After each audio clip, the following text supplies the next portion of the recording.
Satu,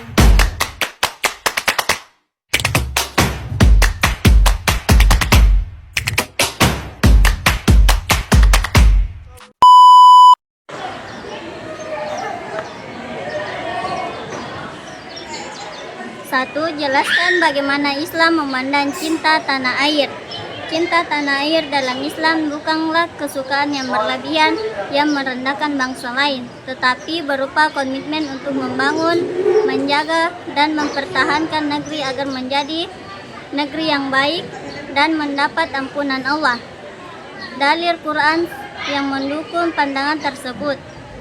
Quran Surat Al-Baqarah ayat 126 yang berbunyi, Wa iz qala Ibrahim rabbi jal hadza baladan aminan warkun ahlahun minas samarati man amana minhum billahi wal yawmil akhir qala wa man kafara fa ummati qalilan umma adhuruhum illa azabin nar wa bi'sal masyir, yang artinya, dan ingatlah ketika Ibrahim berdoa, ya Tuhanku, jadikanlah negeri Mekah ini yang negeri yang aman dan berikanlah rezeki yang berupa buah-buahan kepada penduduknya, yaitu di antara mereka yang beriman kepada Allah dan hari kemudian.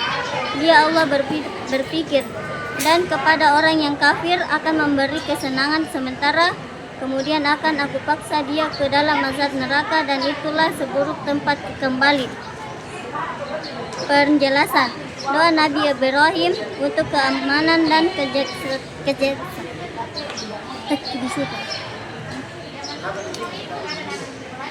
Penjelasan doa Nabi Ibrahim untuk keamanan dan kesejahteraan kota Mekah adalah contohnya bagaimana seorang nabi pun mendoakan kebaikan untuk tanah airnya. Ini menjadi teladan bagi umat Islam untuk mendoakan dan berbuat baik untuk negerinya.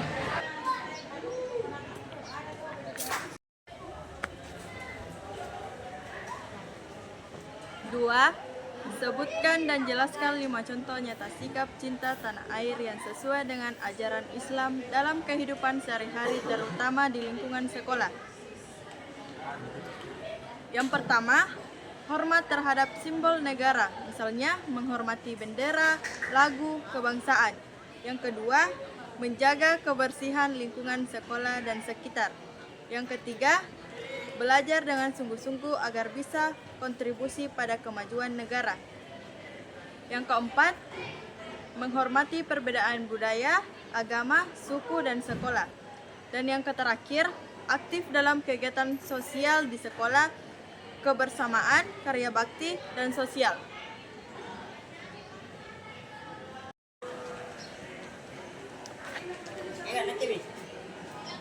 Tiga, Rasulullah SAW menunjukkan rasa cinta kepada tanah kelahirannya. Maka cintakan salah satu peristiwa yang menunjukkan hal tersebut dan jelaskan makna yang bisa kamu ambil dari kisah itu. Peristiwa hijrah ke Madinah. Saat tekanan dari kaum kafir Quraisy semakin membahayakan dakwah dan nyawa umat Islam, Rasulullah SAW mendapat perintah Allah untuk berhijrah ke Madinah. Saat meninggalkan Mekah, Rasulullah menengok ke arah kota itu dengan penuh kesedihan dan berkata, sesungguhnya engkau adalah negeri yang paling aku cintai. Seandainya kaum tidak mengusirku, niscaya aku tidak akan keluar meninggalkanmu. Hadis riwayat Tirmidzi. Makna yang tidak diambil. 1. Cinta tanah air adalah fitrah. Peristiwa ini membuktikan bahwa mencintai tanah kelahiran adalah perasaan yang manusiawi, bahkan dimiliki oleh manusia, terganggu sekalipun Rasulullah SAW. 2. Cinta yang tulus, bukan lemah. Kecintaan beliau tidak membuatnya getar dalam menyebarkan kebenaran. Cinta tanah air tidak boleh mengalahkan cinta kepada Allah dan kebenaran agama. 3. Berkontribusi untuk kebaikan negeri. Hijrah justru menjadi strategi untuk membangun kekuatan baru yang akhirnya membawa kemenangan dan pembebasan kota Mekah. Fathu Mekah, kembali pengakuan Islam dengan cara yang damai.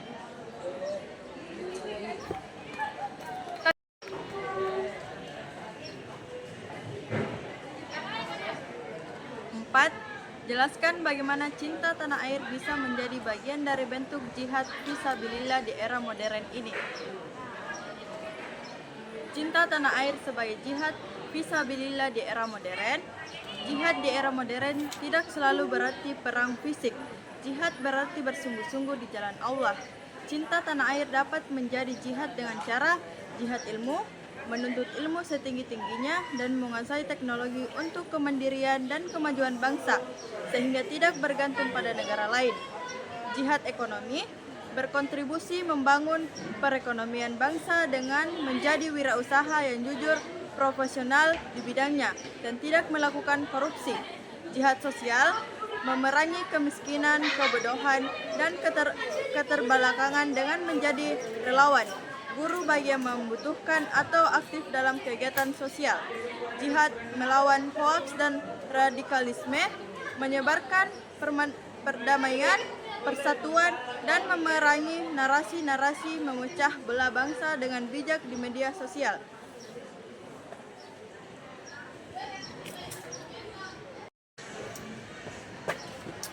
Nomor 5. Apa peran generasi muda muslim dalam menjaga keutuhan dan kedaulatan NKRI? Jelaskan. 5. Peran generasi muda muslim dalam menjaga NKRI. 1. Agen perdamaian dan toleransi. Generasi muda muslim harus menjaga contoh dalam hidup bertentangan dan bersosialisasi semua kalangan, menebarkan Islam yang rahmatul lil alamin. 2. Pencerdasan bangsa dengan giat belajar, berinovasi dan menguasai ilmu pengetahuan. Mereka akan menjaga tulang punggung pembangunan negara. 3. Pelopor anti korupsi dan cinta hukum, memulai dari diri sendiri untuk jujur dalam setiap tindakan baik dalam ujian maupun kehidupan sehari-hari. 4. Penyaring informasi, kritis terhadap informasi, tidak mudah menyebarkan berita yang belum jelas kebenarannya, hoaks, dan aktif meluruskan informasi yang menyesatkan. 5. Pelestarian budaya dan nilai luhur bangsa, mencintai dan melestarikan budaya Indonesia yang positif serta mengamalkan nilai-nilai Pancasila dalam kehidupan.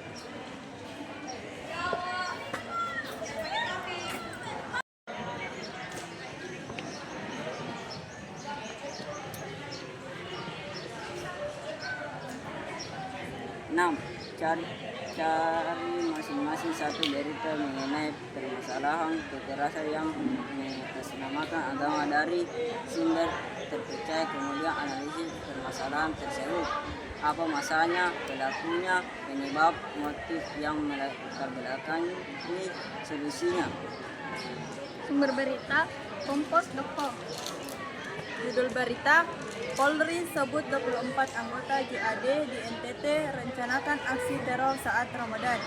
14 Maret 2024. Ringkasan berita, Kepala Badan Nasional Penanggulangan Terorisme BNPT mengungkapkan adanya 24 anggota jaringan Jamaah Ansarut Daulah JAD di Nusa Tenggara Timur NTT yang berencana melakukan aksi teror selama bulan Ramadan 2024. Rencana tersebut berhasil digagalkan oleh Densus 88 anti teror Polri. Apa masalahnya? Rencana aksi terorisme yang akan dilakukan oleh sebuah kelompok yang mengatasnamakan agama Islam. Aksi ini direncanakan untuk dilakukan pada bulan Ramadan.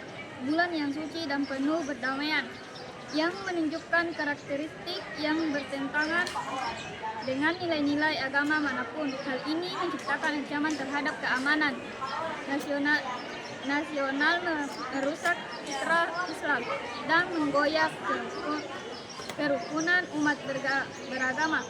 Pelakunya 24 anggota jaringan Jamaah Ansharud Daulah JAD di Provinsi Nusa Tenggara Timur NTT. JAD sendiri merupakan kelompok yang terafiliasi dengan ISIS dengan telah ditetapkan sebagai organisasi teroris di Indonesia.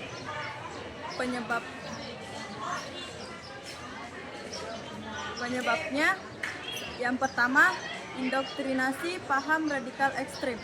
Kelompok ini memberikan pemahaman yang sempit dan menyimpan tentang konsep jihad, loyalitas, dan permusuhan, al-wala wal-bara.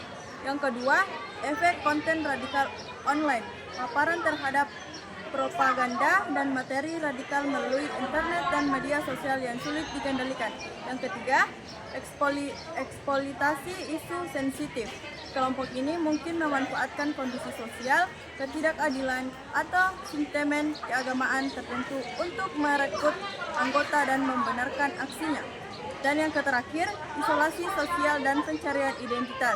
Individu yang merasa teralienasi atau mencari tujuan hidup dapat menjadi sasaran empuk untuk direktur ke dalam kelompok radikal.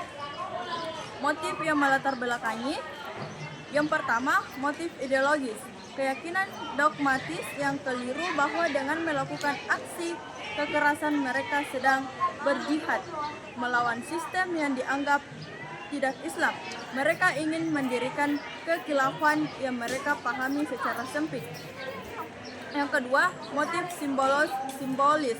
Melakukan aksi di bulan Ramadan dan di daerah dengan mayoritas non-muslim seperti NTT untuk menciptakan efek teror dan pernyataan politik yang lebih besar. Dan yang terakhir, motif balas dendam dan solidaritas grup. Solidaritas terhadap kelompok sejenis yang telah dibubarkan atau anggota yang ditangkap dapat menjadi pemicu. Solusinya, 1. Peningkatan pengawasan dan tindakan tegas. Kerja profesional Densus 88 anti teror harus terus ditingkatkan untuk mengungkap dan membekuk jaringan teroris sejak dini. 2. Penguatan deradikalisasi. BNPT dan lembaga masyarakat perlu gencar melakukan program deradikalisasi dan kontraradikalisasi baik di dalam penjara maupun masyarakat luas dengan melibatkan ulama moderat. 3. Memperdayaan keluarga dan masyarakat. Keluarga dan lingkungan terdekat adalah garis pertahanan pertama. Edukasi tentang bahaya radikalisme dan cara mendeteksi gejala awal pada anggota keluarga saat penting. 4. Edukasi agama yang moderat di sekolah dan kampus. Memperkuat pemahaman agama yang rahmat dan alamin atau menebar rahmat bagi seluruh alam melalui kurikulum dan kegiatan ekstrakurikuler. 5. Kolaborasi antar umat beragam.